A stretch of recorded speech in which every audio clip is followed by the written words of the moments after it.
People like to imagine that wealth disappears in dramatic ways. They imagine a crash, a headline, a sudden panic, a single terrible morning when the screen turns red and the game ends in public. That is not how the largest wealth transfers usually happen. The biggest transfers I have ever studied begin long before the public calls them transfers. They begin when a measuring stick starts shrinking, and most people keep using it as if nothing changed. They begin when a country that once built discipline into its money begins trusting its own privilege more than its own restraint. They begin when debts rise faster than productive output, when interest expense becomes a tax on the future, when leaders discover that debasement is politically easier than honesty, and when rivals stop arguing with the dominant system and quietly start building routes around it.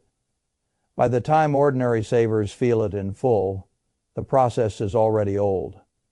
I have spent a lifetime looking at businesses, balance sheets, incentives, human nature, and long cycles. I have also learned that people prefer stories that flatter the present. They want to hear that their era is uniquely advanced, that their country is too innovative to repeat older mistakes, that debt can always be managed later, that printing can be sterilized, that financial engineering is a form of wisdom, that growth will appear right on schedule and cancel what arithmetic has been saying for years. Arithmetic does not care about confidence. Confidence can postpone arithmetic. It cannot repeal it. What I see when I look at the modern world is not a movie ending tomorrow. I do not see a switch that gets flipped and leaves every bank account empty by sunset. I see something more important and more dangerous. I see a long transfer already underway between people who trust nominal values and people who understand real values. I see the early and middle phases of the same mechanism that has governed great monetary transitions for centuries. I see a public that still thinks in terms of prices and a quieter class of actors that thinks in terms of purchasing power, collateral, jurisdiction, settlement systems, and escape routes. Most people are still watching the front of the parade. The serious money is already looking at where the parade turns. That is why I want to talk plainly. Every dominant financial order begins with strength that is real. It is never built on nothing. A reserve currency does not emerge by accident.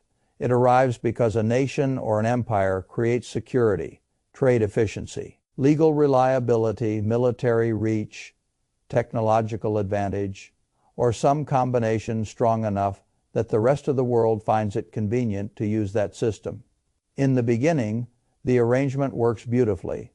Capital flows in, borrowing is cheap, trade expands, citizens feel richer, foreigners are willing to save in your currency. Your deficits do not hurt the way other countries' deficits hurt them. Your government can promise more. Your financial institutions can layer more claims on top of that privilege. At first, it looks like genius. Then the privilege itself becomes the temptation. That is when the old story starts. The first great lesson is that money can remain useful long after it has begun to deteriorate. People imagine debasement as a visible cliff. In reality, it is often a long staircase. One step does not frighten anyone. Neither does the second.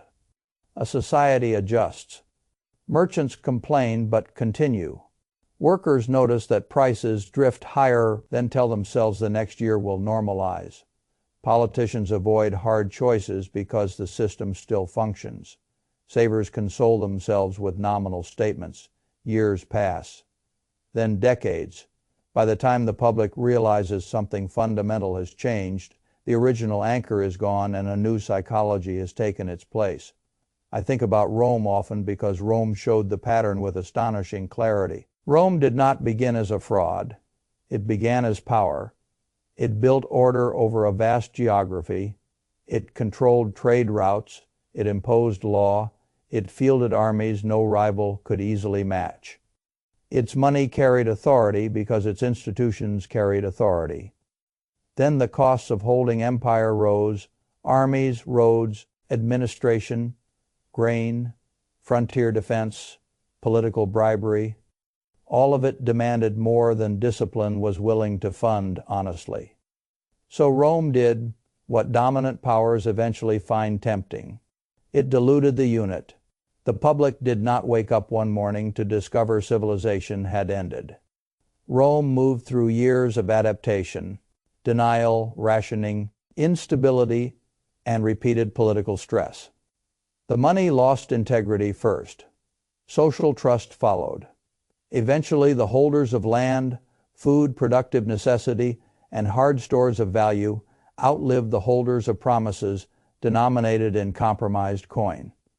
People remember the fall and forget the long compromise that made the fall inevitable. The Dutch cycle was faster and, in some ways, even more relevant to the present because it combined commercial brilliance with financial sophistication. The Dutch built something extraordinary. They created institutions that made capital more mobile, trade more efficient, and finance more elegant. That elegance became part of the problem. When a society becomes very good at financing its own expansion, it can start mistaking access to credit for proof of permanent strength. It can tell itself that because the market still lends, the underlying position must still be sound. That is a seductive lie. Credit very often stays abundant right before the regime changes. In fact, it is frequently the last applause the old order hears. The Dutch system expanded, borrowed, fought, defended, strained, and eventually yielded ground to a challenger with greater scale and a rising industrial and imperial base. Wealth did not evaporate, it migrated. That migration is the point. The British case matters even more because it is the direct ancestor of the modern dollar world. Britain did not lose its central place because London suddenly became foolish. Britain lost it because the obligations of empire, war finance, industrial competition, and financial overreach collided with a rising alternative center, strong enough to absorb the role. Once Britain moved from creditor to debtor, once war forced asset sales and borrowing from the United States, once the pre-war monetary order could no longer be maintained without damaging internal conditions, the transition was only a matter of timing. The pound did not cease to exist. Britain did not vanish, but the privilege moved. The center of gravity moved. And when the center of gravity moves, wealth re-rates globally, not only through markets, but through the meaning of safety itself. That is where most people make their first big mistake. They treat reserve currency transitions as if they are arguments about prestige. They are not. They are arguments about who gets to issue claims accepted everywhere, who gets to run deficits with less punishment, who gets to export instability, who gets first access to global savings, and whose domestic financial assets the rest of the world must own by habit. When that privilege weakens, the change does not need to be absolute to be consequential. The incumbent does not need to be fully displaced to lose a substantial part of its advantage. Trust can erode at the margin and still reprice everything. The United States built a monetary position of extraordinary strength after the Second World War. That strength was earned. American industrial capacity, military power, institutional depth, and post-war architecture made the dollar central for good reasons. Then the gold link was cut. From there, the era of pure faith began in earnest, and pure faith is powerful when combined with unmatched scale. It gave the United States tools other states would envy. It could borrow in its own currency. It could settle global commodities in that currency. It could run larger deficits than weaker states and survive longer. It could absorb mistakes that would have destroyed less privileged nations. It could teach the world to measure wealth in its own paper. That is not a small advantage.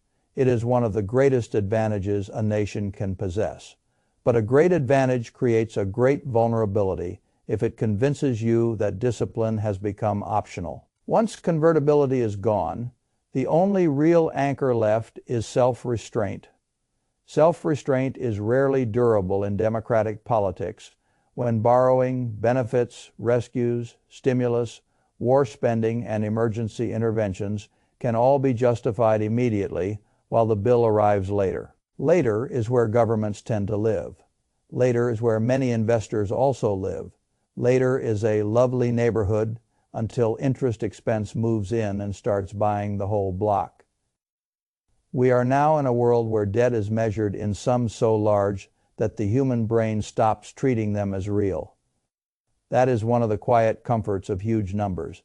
They become theater. People hear trillions and respond emotionally for a moment, then go back to lunch.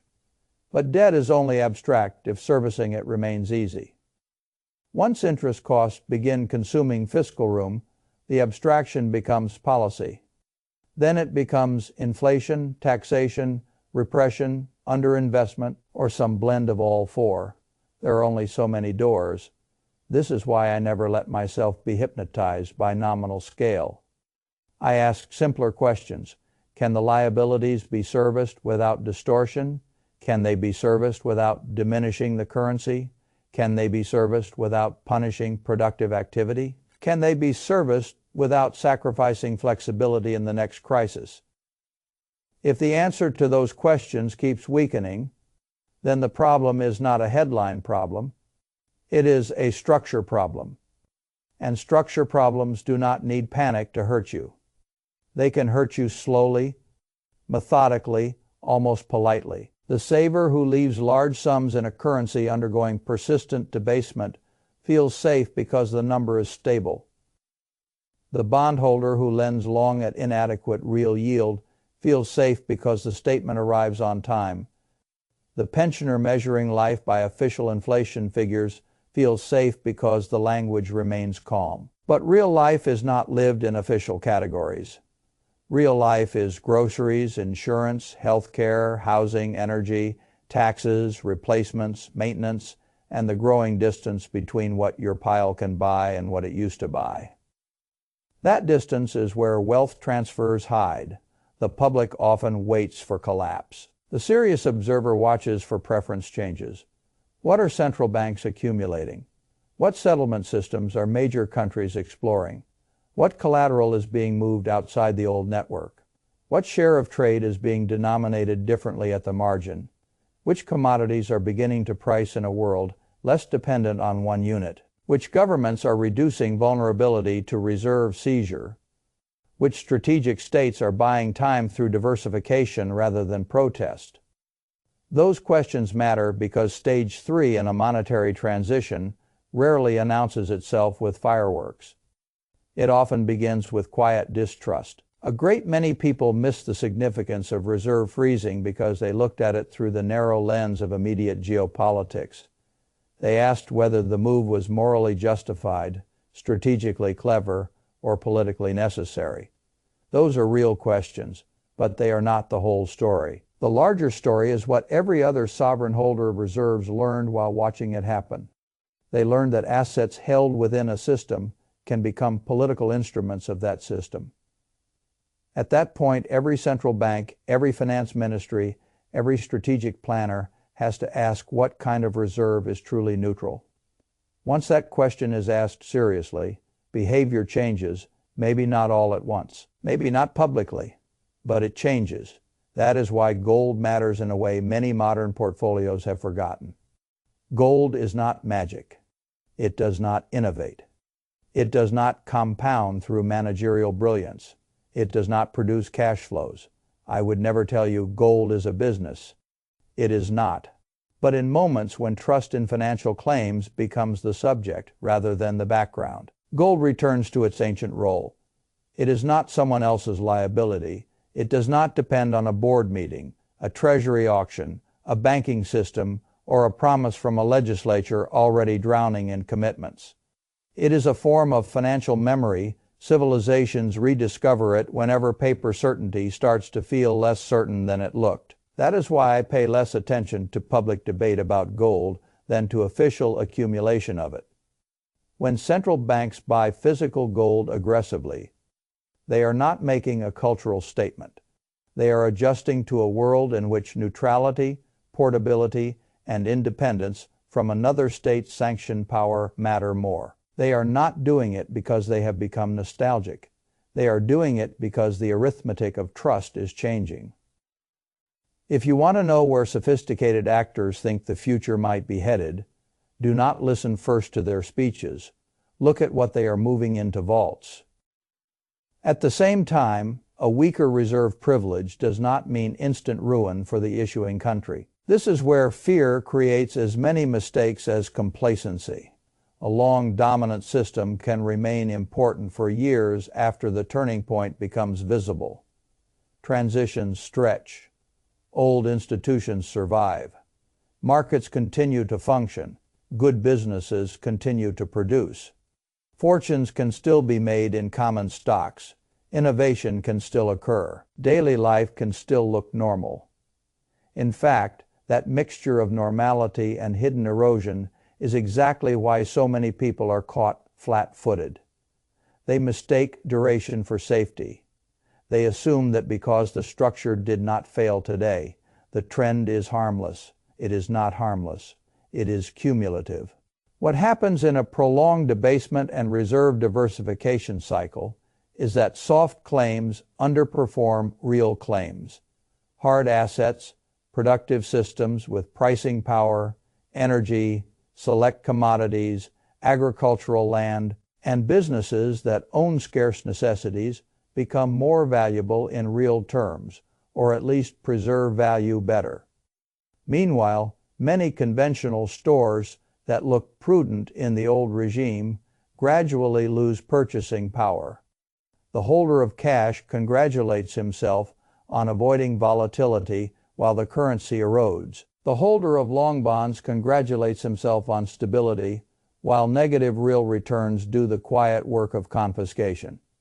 The person who measures everything in nominal domestic terms fails to notice that his life is becoming more expensive, not because the world got richer, but because his measuring unit got weaker. I have always believed that the right question is not what has the best story, but what keeps its economic meaning under pressure. That is the test many portfolios fail. A productive business with durable demand, strong balance sheet discipline, real pricing power, and assets the world still needs can survive monetary disorder far better than a passive pile of promises. A field that grows food retains meaning. An energy reserve retains meaning. A mine with long life output retains meaning. A well-run business selling indispensable products with variable price power retains meaning. A lump of gold retains meaning in a different way. But a fixed claim denominated in a weakening unit can become a trap precisely because it continues to look respectable. Respectability is often the last mask wealth destruction wears. I am also skeptical whenever I hear that technology will simply outrun debt. Technology can transform industries. It can raise productivity. It can produce fortunes. It can improve logistics, medicine design, communication, and capital efficiency. But it does not automatically cure sovereign overextension. A country can be technologically brilliant and fiscally trapped at the same time. Those are separate variables. A fast computer does not change the structure of a bad balance sheet.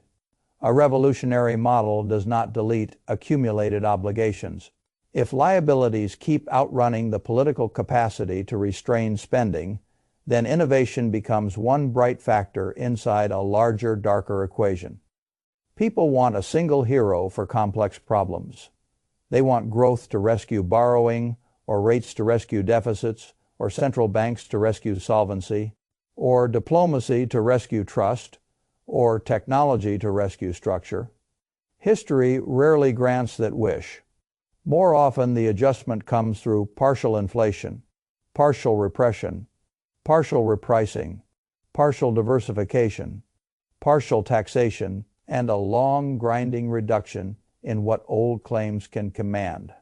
That is the path I worry about most. Not because it is theatrical, but because it is believable. It is believable that policymakers continue borrowing because the immediate alternatives are unpopular. It is believable that nominal asset prices remain high even while real value erodes. It is believable that the public keeps chasing index levels while ignoring the shrinking content of the unit being used. It is believable that reserve diversification accelerates quietly through bilateral trade, commodity settlement changes, gold accumulation, and regional arrangements. It is believable that a nation can remain powerful while also becoming less monetarily trusted at the margin.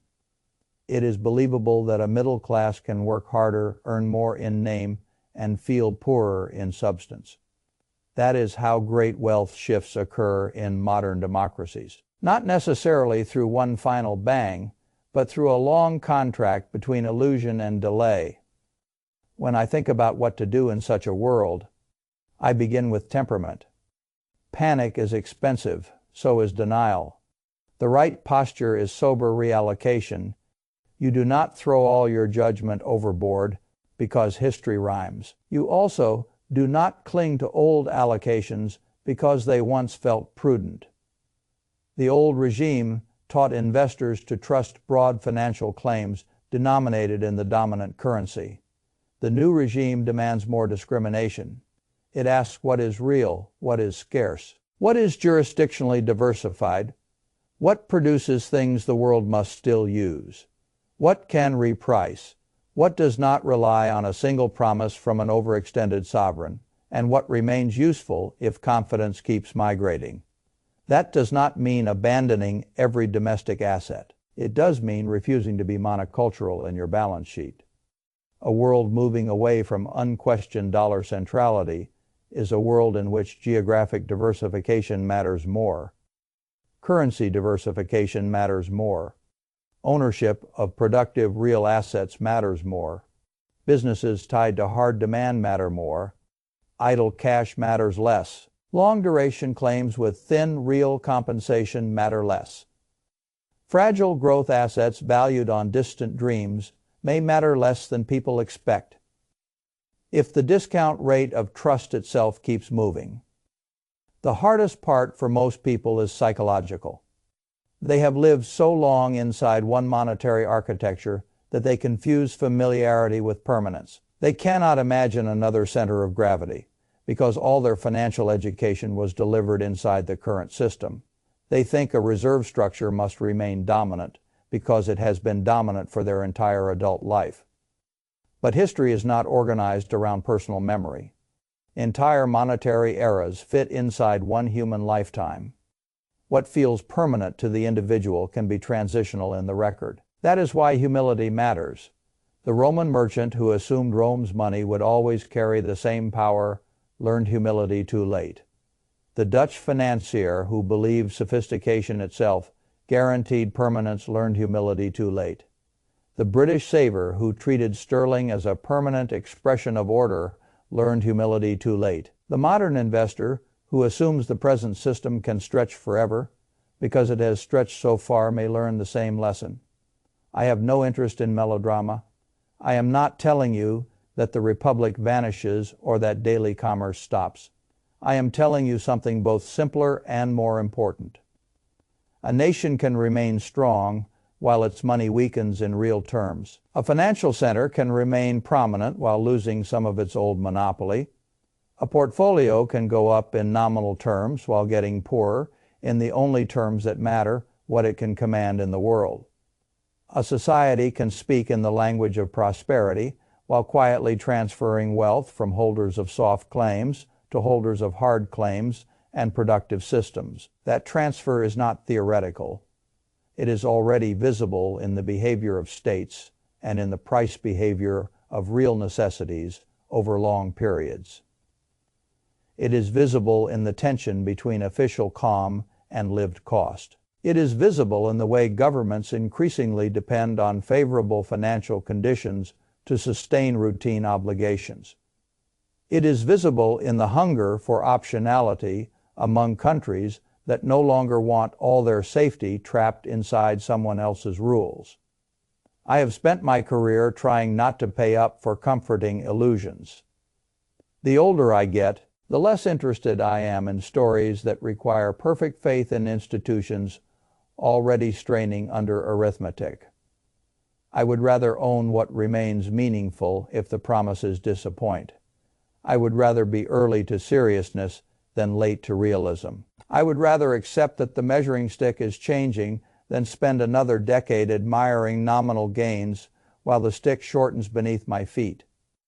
And if I speak with urgency, it is because time in these cycles behaves strangely. At first you seem to have plenty of it. Then one day you realize the repricing of the obvious has already happened. The neutral reserve has already been accumulated. The hard assets are already much dearer. The best jurisdictions are already crowded. The easy diversification choices are already gone. And what remains is adaptation at less favorable terms. That is how windows close quietly. First, then all at once in retrospect. So I keep coming back to the same plain conclusion. The great wealth transfers do not reward the loudest forecaster. They reward the person who sees the structure early enough to act without hysteria. They reward the person who stops measuring success purely in nominal domestic terms. They reward the person who understands that debt expansion. Currency debasement, reserve diversification, and hard asset re-rating are not separate stories, but chapters of the same one. They reward the person who recognizes that when dominant systems begin relying too heavily on confidence, the real contest is no longer between optimism and pessimism. It is between illusion and preparation. Preparation does not require prophecy. It requires respect for pattern. It requires admitting that the old order has entered a different phase. It requires asking whether your savings are truly savings if they are trapped in instruments, certain to lose purchasing power in real terms. It requires asking whether your safest assets are safe only because you have been taught to ignore the denominator. It requires asking whether you own enough of the world that still matters when money becomes the object of doubt. I have always liked businesses that can look me in the eye through any cycle and still explain why they will be needed. The same instinct now applies to whole portfolios. I want claims on necessity, not just claims on confidence. I want real output, not merely official reassurance. I want resilience where policy has become addiction. I want optionality where many people still want certainty from a system that can no longer honestly provide it. This is not fear. Fear freezes people. This is recognition. Recognition that reserve status is a privilege, not a law of nature. Recognition that debt has a scale beyond which it begins governing the state that issued it. Recognition that gold buying by central banks is not nostalgia, but signal recognition that de-dollarization does not need perfection to matter. Recognition that inflation is often an instrument as much as a condition. Recognition that hard assets and productive systems are not old-fashioned in a world of financial excess. They are the antidote financial excess always rediscovers. Every era thinks it has invented a way around the consequences of overreach. Every era discovers, eventually, that consequences do not need to be dramatic to be devastating. Sometimes they work through dilution, through time, through the slow humiliation of soft savings, through the quiet repricing of what is real. I would rather stand with what is real. That is where I believe the next decade will separate the prepared from the distracted. Not by who shouted loudest about doom, not by who owned the cleverest narrative, but by who understood that once the global system starts questioning the measuring stick itself, wealth no longer belongs automatically to the person holding the biggest paper claim. It belongs increasingly to the person holding what the world still cannot do without. And when historians later describe this period, I doubt they will say, the shift began on one famous day. They will probably say it began while most people still believed nothing fundamental had changed. They will say the signs were visible in debt, in reserve behavior, in gold vaults, in bilateral trade settlement, in rising interest burdens, in fiscal dependence, in the gap between official inflation and lived cost, in the overconfidence of a dominant system, and in the quiet preparations of those who no longer trusted that dominance to remain unquestioned. That is always how it looks near the middle. The old order still stands. The new order is not fully formed. Most people stay where they are because the bridge between the two feels foggy, but wealth does not wait for perfect clarity. It moves with incentives, with arithmetic, with trust, and with the habits of serious actors long before public language catches up. I am not interested in being the last believer in a shrinking unit. I am interested in owning value that survives the shrinkage. That is how I would think about this period. That is how I would protect purchasing power. That is how I would judge safety. And that is how I would distinguish between an account balance that looks calm and a position that is actually secure. Because in the end, the world does not take your wealth by announcing a theft. More often, it changes the meaning of what you thought you owned. The people who notice that shift early preserve far more than money. They preserve freedom, bargaining power, patience, and the ability to act when everyone else is forced to react. In every age, that has been the real prize. I do not believe the pattern is mysterious anymore. I believe it is visible. The only remaining question is whether a person chooses to see it before the crowd does. I would rather do that now, while choice still feels abundant, than later when reality begins setting the terms.